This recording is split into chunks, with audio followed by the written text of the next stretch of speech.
Hello, welcome back to Reading in Recovery. This is our 9th episode. Robin, I can't believe we have already done 9 episodes. Robin had this great idea during the pandemic that we should get people together and read just so that we could talk about recovery when you weren't able to get out and go to meetings. And it has really taken off. And I feel like we've heard from so many people who said it's been so helpful. So we're really excited about today. Yeah, and it's been so much fun. We want to first of all thank our sponsor, 12th Step Ministry. And it's ironic because Kristina and Constance have both spoken at 12th Street Ministry, and I had no idea about that, but they are generously sponsoring the episode today. 12th Step Ministry is located at the Center for Spiritual Development at the corner of Inwood and Northwest Highway, right across the street from Lovers Lane Methodist Church. 12th Step Ministry offers 16 different areas of addiction. And there are so many that I had never even heard of. Infidelity Survivors Anonymous Women, Debtors Anonymous Vision Group, Cocaine Anonymous, and they've recently added Internet and Technology Addicts Anonymous. There are over 40 meetings a week, and they're reaching over 2,000 people each month. You can go to their website at www.12thstepministry.org or their Facebook page and see the schedule of meetings and the times. And you can also call or text their confidential phone line at 214-265-7192. Again, thank you so much, 12th Step Ministry, for sponsoring this segment of Reading in Recovery. We are so fortunate to have the authors of The Lost Years, Surviving a Mother and Daughter's Worst Nightmare, written by Constance Curry and Kristina Wandzilak, on our show today. Their book addresses both sides of addiction, the side of the addict and the side of the enabler. Kristina is the founder and president of Full Circle Intervention and Full Circle Addiction and Recovery Services, and has been a leader in the industry since 1995.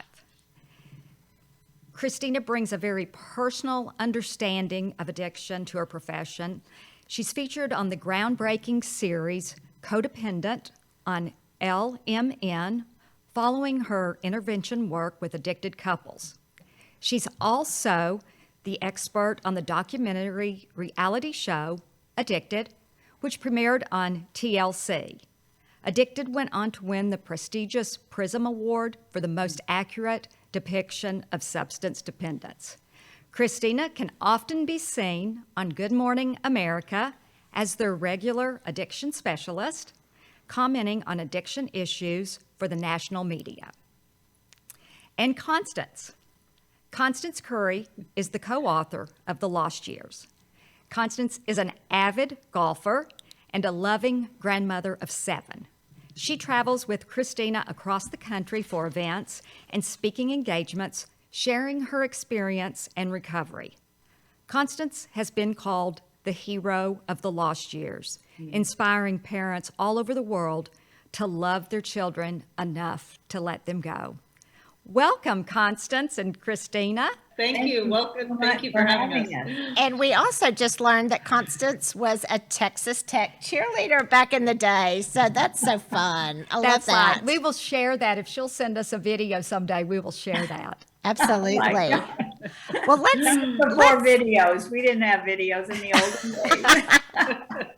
days. let's start talking a little bit about y'all's story. Kristina, let's go back to when you were 15, and I imagine you thought it was the best day of your life when a cute boy named Ben asked you to winter formal.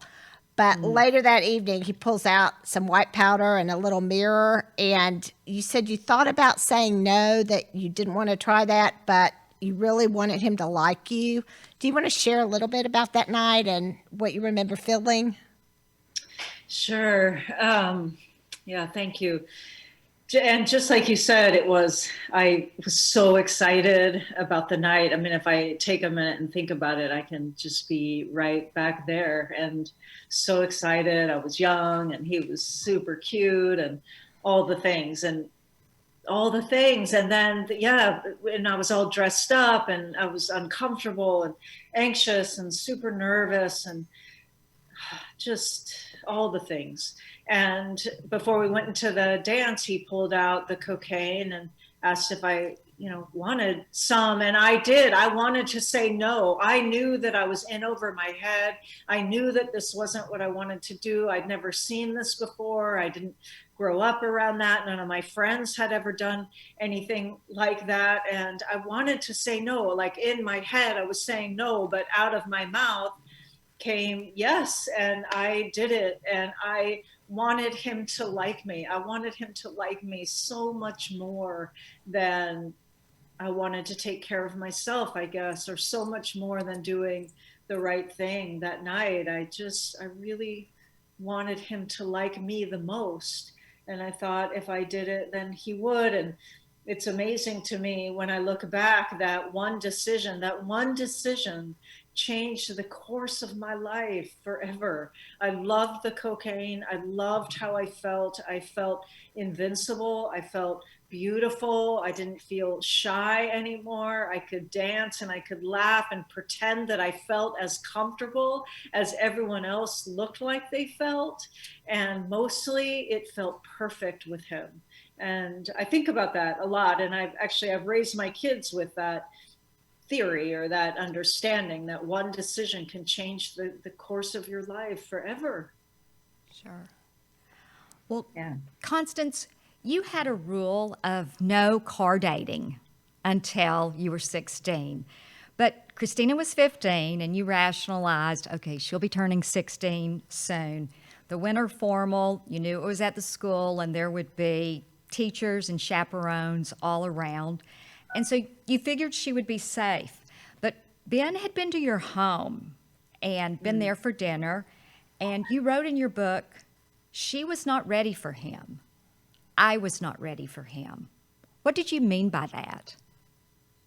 Well, I've given that some thought. I think, first of all, he was a surfer boy, and that was one strike against him in my book. I was looking for a preppy guy, not a surfer boy with long hair and driving a van. And so that was the beginning. And then he was a little bit forward. He came into our kitchen and opened the refrigerator door without asking, and like he belonged there or something. I felt invaded. I didn't like the way he was looking at Kristina, although he was respectful to the younger girls, my younger daughters and all. But I just didn't like his attitude. He was too confident.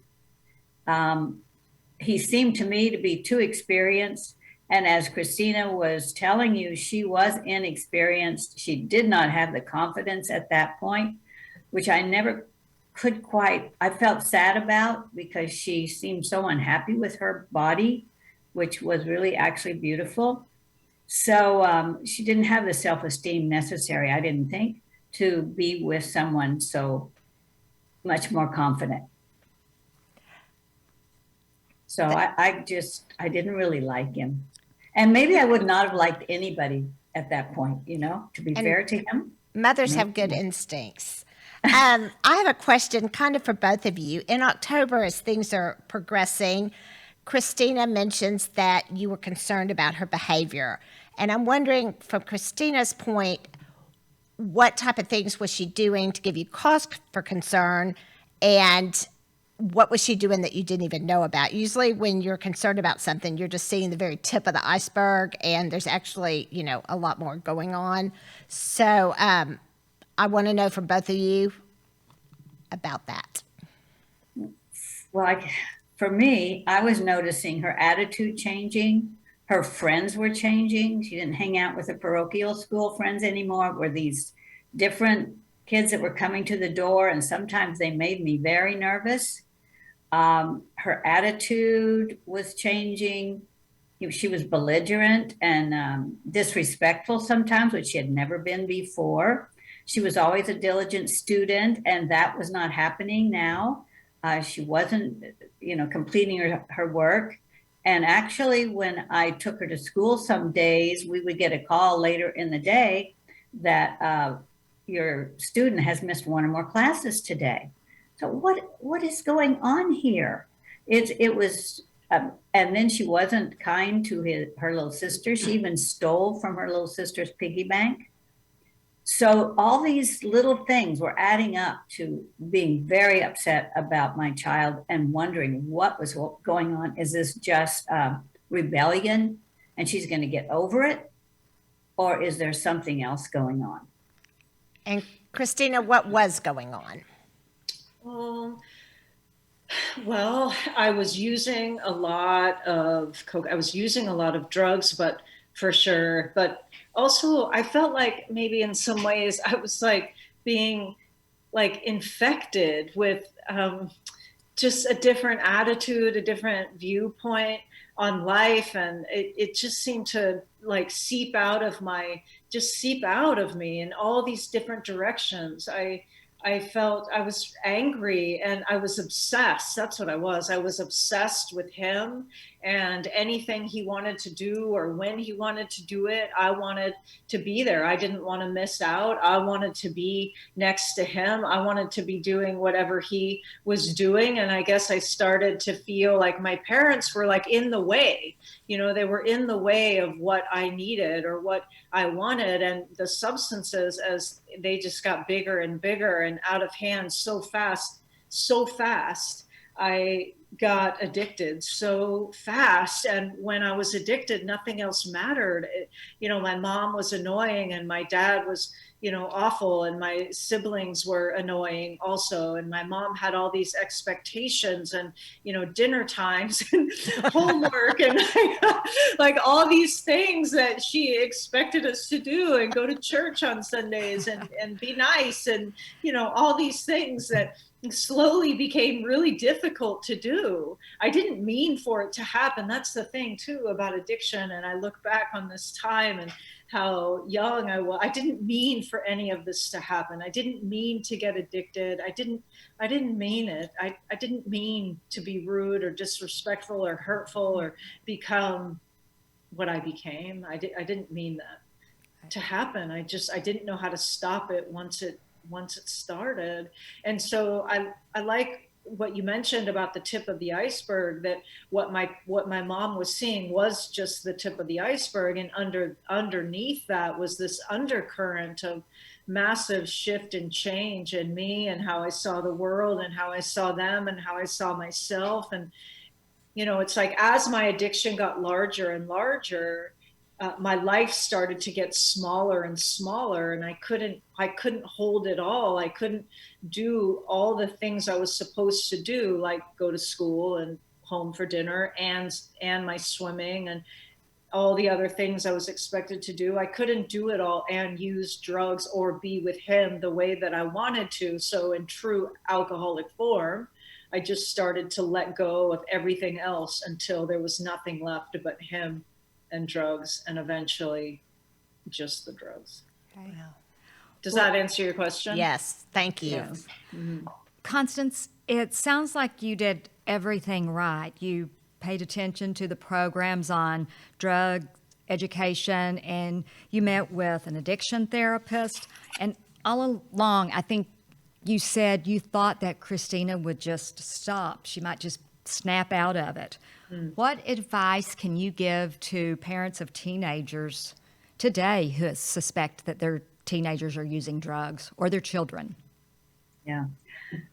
Well, asking for help. That's the number one. I did get a therapist. I couldn't go every week, but I did go as often as I could. And when Kristina went to the first treatment center, they suggested that I try Al-Anon. And it really made me angry that they wanted me to go and do something more when I felt like I'd done everything I could. And I was expected to do more. But I thought, well, if it'll help Kristina, I'll do one more thing. So I found an Al-Anon meeting. Of course, I didn't want anyone to know that I was going there. I didn't want to see anyone that I knew there. So I creeped into the back, sat down in the chair, and I started listening. And as I listened more, the tears started. I couldn't stop them. They were just streaming down my face. And, you know, the people around me pat you on the shoulder, hand you a tissue. They were so nice. Ooh. So when I left there, I thought, boy, I am so glad those people have someplace to go. But eventually I became one of those people, and I just went to Al-Anon or 12-step meetings. I don't know if we can mention Al-Anon. I already have, but Sure you can. okay. So I went 3 and 4 times a week. They have very good meetings here. And especially on Saturday morning, there's a fabulous parent meeting. The focus is parents, anyone can come, but that was really beneficial. So I started doing that. And then they suggested that I hook up with this woman that I actually knew. And she told me about a group. We called ourselves the Motives. That's Mothers of Drug Addicts. And we met on Thursdays and we had lunch together. And when I showed up at the first lunch, I knew half of these women. So I found out I was not alone. There were other people in the community, women that I respected, families that I knew and respected, and they had the same issues or similar issues to the ones that I had. So that gave me a lot of comfort, I have to say. And so I think one thing I just know is that as parents, we love our children. We don't want to think that they're going to do something like be a drug addict, but there's no guarantees in life. There's just not. And so face the fear and do it anyway. I was terrified to go to that meeting. And then one thing led to another, and then I'm going to a luncheon, and I didn't want to go to a luncheon with a bunch of women that, you know, I just didn't want to do that, but I did it anyway. And there they were, women that became friends and mentors, and my experience helped them as well. So I would say reaching out, you know, there's a lot of shame in being the parent of an addict. You feel like you're supposed to know where your child goes, say when they have to be home and who they're going to go with. And you have to know all of that. Well, when you have an addict child, you know, that's not going to happen. And so we feel shame. We know, I knew my friends and neighbors were thinking, why in the world don't they control that girl? Because she would go out in the middle of the night sometimes and not come in until early morning. So there was a lot going on that I couldn't ignore anymore. I just couldn't ignore it. So I would say at the very beginning, seek help. Maybe you find out your child is just having a bad year at school and she's going to grow out of it. Or maybe you find out, you know, the worst. So you just have to be open and face your fear. Well, I always say it's kind of like a private club and you don't know who's in it until you join and then you're surprised. And I also say some of the neatest people you'll ever know in your life are in that group. never judge other people too. I used to think, you know, well, they just aren't strict enough or, you know, whatever. And you raise a bunch of kids and you raise them all the same and one goes one way and one goes another. And, you know, there's no shame, no judgment. Finally, there came a point where Kristina's coach approached you and wanted you to send her to treatment. And you did. And I'm wondering, Kristina, you obviously weren't ready for help. I want you to walk us through the next couple of years of what kind of consequences there were and how you handled the help they were trying to give you. Yeah, thank you for asking. It was awful. It was an awful few years. My mom, like she mentioned, she found Al-Anon, and I would have told you that Al-Anon ruined my life. My mom found Al-Anon, and my life was over the way that I knew it. And she got a sponsor and a spine, and nothing was ever the same, frankly. I mean, they even I mean, nailed my windows shut, which I don't think is legal, by the way, now that I have kids. But, they tried everything to help me, manage me, try to control me, contain me. And the more they tried to help me manage, control, or contain me, the more out of control I went. It got so out of control so fast. And I suppose it made a great book, but it sure was painful to live, that's for sure. But the first time they put me in treatment, I wanted absolutely nothing to do with it. I wanted nothing to do with sobriety or recovery. I did not believe I was addicted. I truly believed that the problem in my life was my mom, that my mom was the problem. And if she could just stop talking to me about my drinking and my using, and if she would just get out of my way and stop trying to control me, then we wouldn't have any problems. I really believe that. So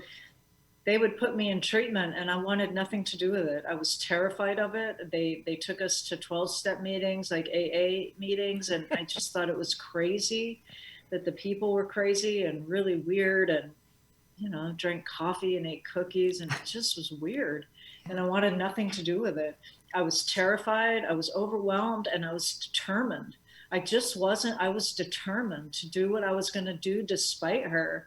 And so they'd put me in facilities and I would run. I ran from everyone. Okay.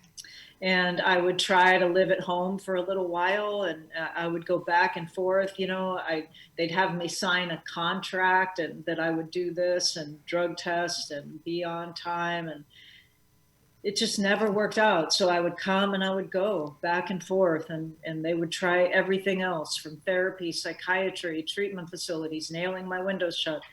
They forbid me from going out. They tried everything, and I just was terrified and wanted nothing to do with any of it. And the last time they put me in treatment, they took me to a place in Idaho, which had a lot of snow. By the way, it was very cold. And I escaped from there as well. And people ask me about that, that I somehow figured out how to escape from there. But I was determined not to stay. I just could not imagine my life without drinking or using. I could not imagine my life without getting high. And a life without drugs seemed like no life at all. So it didn't matter to me where they sent me or how they tried to keep me. I was not staying. And that last treatment facility I ran from, I was 18. I had just turned 18, and I escaped from there, and I came home. It took me a while to figure out how to get from Idaho to California, but I did. And I came to her door and I knocked on the door. She answered the door, and she, in her very Al-Anon type of way, I used to call it, she would like float around the house like in this Al-Anon bubble, like nothing, you shithead child that you can do is going to affect my mood and my life. And so she answered the door in her very Al-Anon-y float type of way, and just said that I love you, but you are no longer welcome in my home or in my life. And if I never see you alive again, I want you to know how much I love you and how much you will be missed. And she closed the door on me. But she did tell you you were no longer welcome until you were ready for help. Always. My mom always said, when you are ready for help, you can call, but you are not welcome in my home or in my life until then. Constance. And that was a changing day in my life when she closed the door on me. Another, how we were just talking about decisions. One decisions change the course of your life. That was the other decision that changed the course of my life. When she closed the door on me, instead of asking for help, I refused that. And I was going to prove to her, and her Al-Anon sponsor for that matter, that I wasn't addicted and I didn't need help. And that decision led to quite a few very dramatic and traumatic years. And I'll tell you also, I didn't believe her when she closed the door on me. I didn't believe her. I thought she was having like a high self-esteem Al-Anon day, and that she would get over it. Yes. And here we are 30 years later, and my mom is still not over it. She is strong and empowered and very clear about her boundaries. So Constance, from your point of view, as a mother, what got you to that point where you were able to do that? And how did you get the strength? And then how did you handle it after you said, you're not welcome here as long as you're doing drugs? Well, when she ran from that last treatment center, it was in the middle of the night, and they called us and they said, we're sorry to tell you that your daughter's run away. We're sure she'll be back. They always come back. And I said, no, you don't know her. She won't be back. I'm sure of it. And so that's in the middle of the night when everything is magnified. Everything is worse than you ever could imagine in the middle of the night. So I paced, I was angry, I was frightened, I was terrified, I was angry. I had all these wild emotions going on. So in the morning, I went to my church and I got down on my knees and I said, God, you take her, I can't. And then I'd take her back. No, let me try it again. God, you take her, I can't. And finally, the third time, God, you take her, I can't. It's not my job. I have no power here. I have no power over her choices. And when I really felt that inside of me, I got up and I left church feeling lighter, feeling relief, feeling serenity. And so when she showed up at the door, I had no plan to do what I did. That was not a plan. But now that I knew she was alive, I mean, we just couldn't start over unless she were in recovery. It would have been the same game over and over. I wasn't willing to play that anymore. So it's interesting that she says I had a high self-esteem day and she thought I'd get over it, because when I closed the door on her, I assumed that very soon she would say, Mama, I want to go to treatment. But I didn't hear that for 3 more years. So I closed the door, I turned around, and my husband was sitting at the kitchen table with his mouth, his jaw open. What did you do? But I just buckled down. I worked the program. I took care of my family. I said the serenity prayer every day, all day, if I needed to. I called a divorce attorney. I called the movers 2 or 3 times, canceling him or not, to leave my marriage, take my daughters with me. So I got busy. I got real busy, and taking care of myself, getting stronger, owning my power again, which I'd given away long, in the beginning of my marriage, when the anger and so on would come at me, I cowered. And so I wasn't going to do that anymore. I put fear on his forehead when he started being angry, and I just took care of myself and my daughters, reassured them that I would be there for them. And we moved, and, so on and so forth. So a lot of things happened in that period of time before Kristina chose to get into recovery. And we did have contact with her here and there, but she couldn't come home. And I want to be clear that during all this, you never changed your phone number. She was always able to get a hold of you, and you want to make sure she knew where to come or when she was ready for help. Absolutely. But we were finished rescuing. I was finished rescuing her, and it just wasn't working. So she had to make a different choice. So over the next 3 years, we have Kristina, 18 years old, homeless, jobless, addicted to drugs. Do you want to walk us through what your life was like those 3 years? And I find it impossible to believe that you were still in denial. Yeah. So those 3 years were, I just descended. I just descended into the depths of addiction. I had a little job, I had little jobs here and there for a little while, but I only went to work to steal, from coworkers or out of cash registers. So I got fired, all the time. I got fired all the time. And eventually eventually I was unemployable. I couldn't keep a job. I couldn't pay my little rent, $300 a month or whatever it was. I couldn't afford to support any sort of life. I did, somewhere along the way, I decided that, because I got fired all the time, I needed to come up with some sort of, self-employment, something I had to do, some sort of work I could do that would support my addiction, but I didn't have to have a schedule or a boss or any of those things that always seemed to get in my way. Because the problem wasn't my addiction. The problem was the expectations that people put on me. So I decided that I could, rob homes. So I did rob 22 of those homes. And it was a terribly painful and despairing time in my life. And it was after, robbing those homes that I decided I retired from that career pretty early. I didn't want to hurt anybody. And I certainly didn't want to be shot in the face. So that was when I decided I just needed to go and be homeless, just be homeless and be addicted, because that was the best I could do. And I want to answer that. I knew very well at that time that I was addicted. There came a time very early on in those 3 years after my mom closed the door, I was very clear that I was addicted. I just didn't know how to stop it.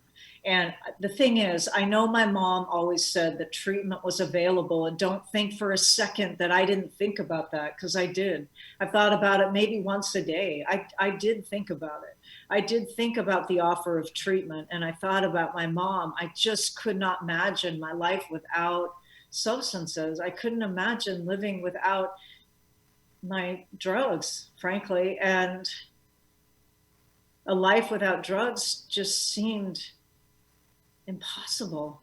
And I felt like I'd gone too far. I'd done too much. I'd seen too much. I hurt too many people. It was not lost on me that my addiction changed and altered the course of the lives of the people that love me most.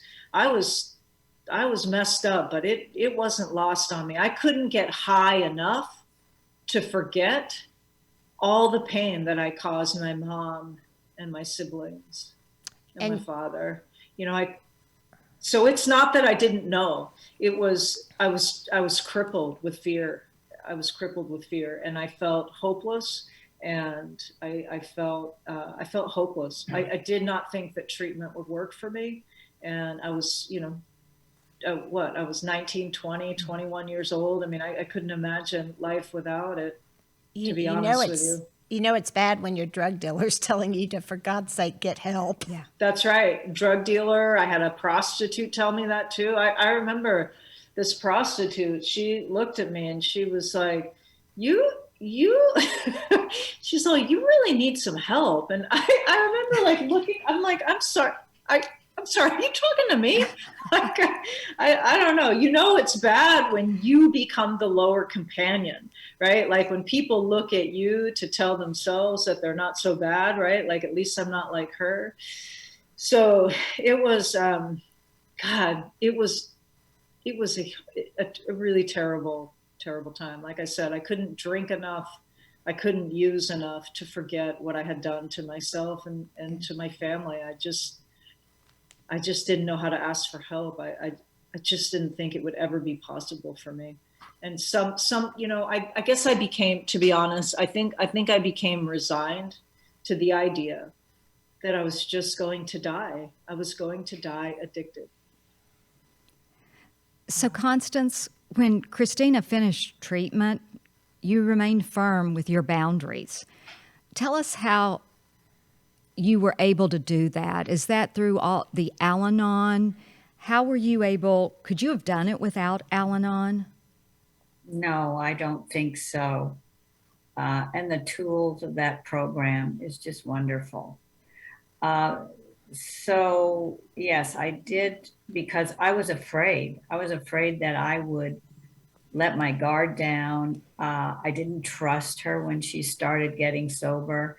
But as time went on, I saw that she actually got a job and she had a place. She figured out where to live and take care of herself. And she's, got into school in our local community college.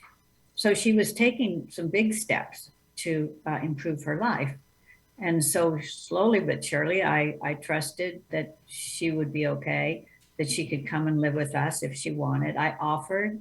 I don't think she asked. I think I offered because I knew that would make life easier for her if she was sober. It would be a joy to spend time with her. Well, we kind of skipped over the part about where Kristina calls you and says she's ready for help. So can you share that with us? Yeah, well, she did. She called finally, and I said, "Are you ready for treatment?" She says, "Yes, I am." So I said, "Well, great. You know, we had a family trip planned, uh, plane reservations and all that, and we'd certainly rearranged our life many times over for her addiction." So I said, "You know, find your way there, and I'll let them know that you're coming and that you will pay for you to be there, but we're going to go to on vacation."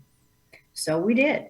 And when we got back, we went to the treatment center and she stayed there 6 months. But I was very relieved when she finally said, "Yes, I'm ready for treatment." And, you know, she's fabulous. I mean, she's really worked her program and helped other people. And it's been quite a nice ending to that horrible story.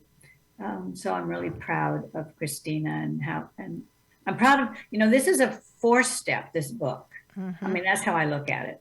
I look at it as a joint 4-step.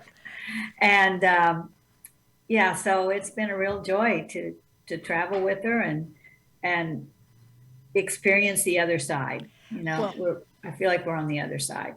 I And I love say, oh yeah. I Do you was mind going if to say, I love in the book where she said, "I figure if Kristina could get from Idaho or Iowa, wherever you were, all with no coat in the dead of winter and no money, that she could get herself to the treatment center if she was serious." That's right. Absolutely. Absolutely. And you know, can she needed to own that trip to the treatment center because she might have, if we had dropped her off, she probably would have been mad at us for taking her there again and we'd start all over. So, you know, that was part of the process, in my opinion, to find her way there and own it. So it was really hers.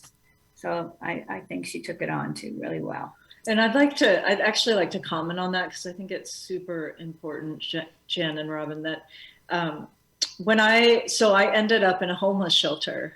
I was arrested I was actually my last drink. I had my last drink and I was going to throw myself into oncoming traffic. I had decided that, like I said, I had resigned that I was just going to die addicted, but I wasn't dying. So I thought maybe I could hurry the process up.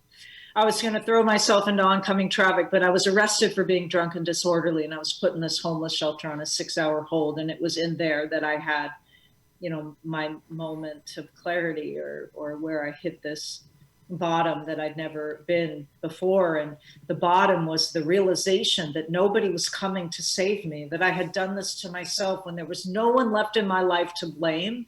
There was no one left to blame anymore. And suddenly on the floor of that homeless shelter, as what felt like I was taking my last breath, I realized that I had done this to myself.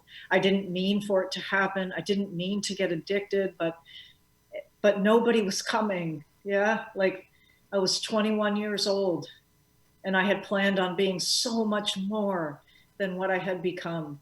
And there was no one left. No one was coming. And it was only then that I could reach outside myself for help. And that was the radical act of love that my mom showed me, that she loved me enough to step aside, allow the addiction, right, the natural consequences of my addiction, to get to that place where I realized that no one was coming and that I could reach outside myself, because that was the birthplace of my self-esteem. And that was the gift. I called my mom. I'm asked this a lot. Why did you call your mom that day? Right. And not say your dad or someone else. But I called my mom from the homeless shelter because I trusted her enough not to save me.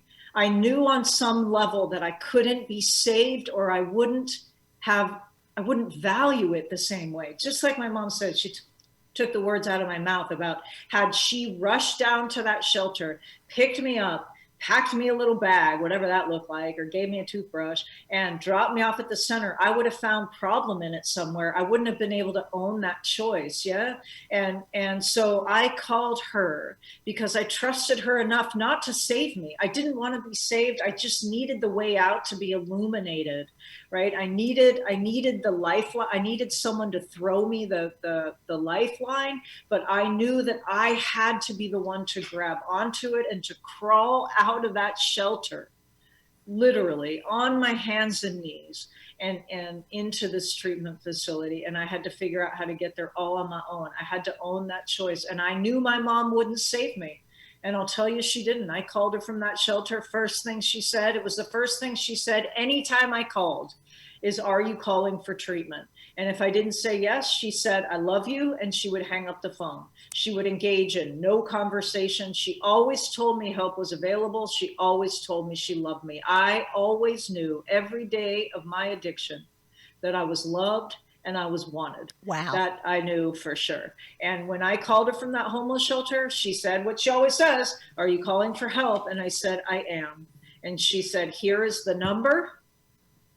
Good luck. That is so powerful.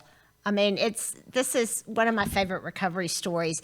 We are running out of time, but I didn't want to end without talking about Kristina getting in recovery and going to those 22 homes you burglarized and making amends against, I'm sure, against your lawyer's wishes, I'm thinking. Yes. But against the lawyers, against my mama, against, lots of other people. Can you share a little bit about that? Yeah, I can. So personally, I found my recovery in Alcoholics Anonymous, and I was working the steps, and I got to the 8th and 9th step, which is about making amends and making peace with yourself, the community, and others. And I just got to this place in my recovery where the homes that I robbed, they weighed really heavy on me. I felt this incredible, immense amount of shame. I just was so ashamed. And I felt like I was chained to this past that was not going to let me go, no matter how many meetings I went to, how many people I sponsored, how much good I did in the world. It was just, I was always going to be chained to this past. I felt small. I just felt small. And I talked to my sponsor about it. She told me to pray about it. So I did. And the answer came in the middle of the night. I just woke up and I knew if I ever wanted to be free, if I wanted to be free, then I had to do a turnabout face and walk into that which I was most afraid. That's how it came. So I set forth to do so. I set forth to face my past, to reckon my past, no matter what that meant, and make peace with it, at least tell the truth about it and make peace with it. So I did. I proceeded to knock on all those 22 doors. And it was, words, it's hard to write how terrified I was, but I just simply will say I was I was sick with terror, physically sick with terror. But every door I knocked on, I felt like I was picking up a piece of myself that had broken off somehow in the middle of their living rooms. I felt not only, that was, I guess, the surprise, not only was I making peace or trying to with the families that live there, but also myself, and at the end of that time, I felt more alive and more whole and more free than I ever in my life. Like the whole world opened up. Like I was no longer chained to this past. Yeah. Like I faced my past. I faced my biggest fear. And if I can do that, if I can stand in front of the people that I caused this amount of harm to with no shame or pride, and just tell the truth about what I've done and who I became and who I am today, like what is there that I cannot do? My life took off at that point.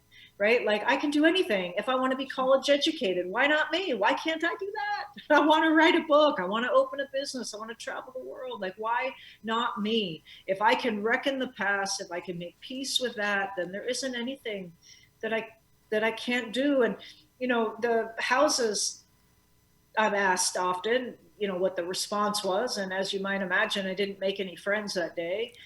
Some were different families that lived there, of course, and some really wanted nothing to do with me. And a few said thank you, and one said, that you stole so much more.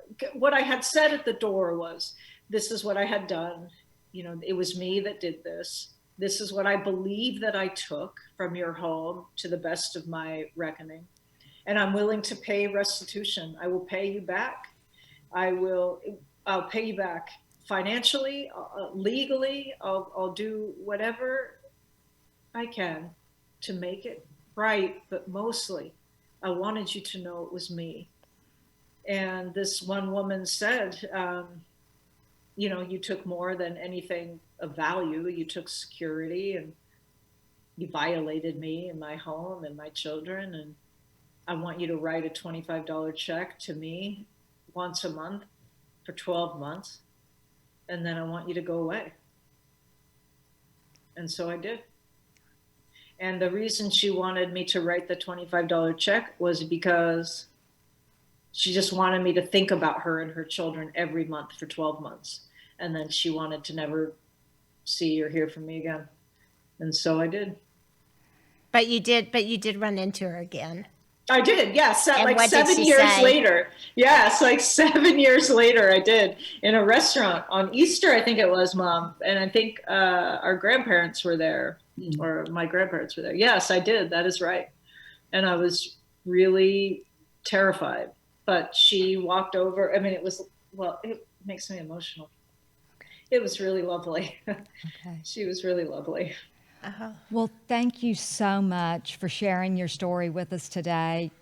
Kristina, I have such admiration for you. What you have gone through is unbelievable. For both of you. But Constance, what you have gone through too, you have been an amazing mother and supporter, and just the fact that you all took time to visit with us today, I think it's going to be very helpful to some people who can see this and know that there is hope. It and is. Kristina, that's one of the things I love. You said it several times, is you kept talking about, you seem so joyful and hopeful. And so seeing you both so happy is a wonderful story. So thank you so much for visiting with us today. Yeah, thank you so much for having us. Work. Yeah, it's great. Thank you. We also want to thank 12th Step Ministry again for sponsoring our program today. And we want to thank Ben Taylor, On Air Media, Taylor Stensrud of TLS Digital for making this presentation happen. And we also want to say, remember that you're loved. If you're struggling with addiction, there is hope. There is help. Thank you. And be sure to follow us on our social medias and watch for our next book club and our next guest announcement.